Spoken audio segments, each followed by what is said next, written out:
ဆိုင်မွေးနဲ့ပတ်သက်ပြီးတော့တခုလေးမေးချင်လို့ပါဟိုတခါ MC စောနဲ့ဆိုင်မွေးနဲ့ဒီဆူလာရဲ့ပဲပိတ်သိရေစင်သုံးမင်္ဂလာမှာဆိုလို့ရှိရင်ဆိုင်မွေးဘာချင်းလေးဆိုသွားလဲမှတ်မိကြလား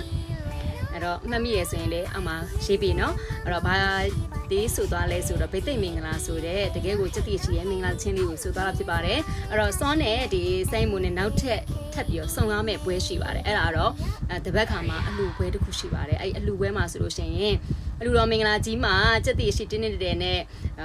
MC စောနဲ့ဆိုင်မွေးနဲ့ပြန်လည်ဆုံတွေ့မှာဖြစ်ပါတယ်အဲ့မှာလည်းဆိုင်မွေးအနေနဲ့ဘာသချင်းဆိုမယ်ထင်ပါတယ်လေရှင်သိတယ်ဆိုလို့ရှိရင်အောက်မှာ comment မှာရေးခဲ့ပြီးအောင်အဲ့တော့အလူတော်မင်္ဂလာသချင်းစီရောတကယ်ကိုစက်တိရှိပြီးတော့ခါကြတော့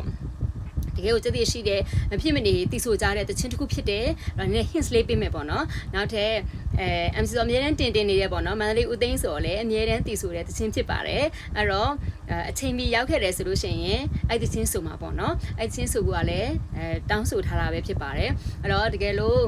အချိန်မီမရောက်ခဲ့ဘူးဆိုလို့ရှိရင်လည်းတခြားဒီအလူတော်တချင်းတွေဆိုပေးမှာပေါ့နော်တီဆိုအခန့်ပေးမှာဖြစ်ပါတယ်အဲ့တော့MC စောနဲ့စိန်မွန်နဲ့ပြန်လည်ပြီးဆုံတွေ့မှာဖြစ်ပါတယ်မောင်လေးနဲ့ပြန်လည်ဆုံတွေ့တဲ့အချိန်မှာလည်းခါတိုင်းလိုပဲ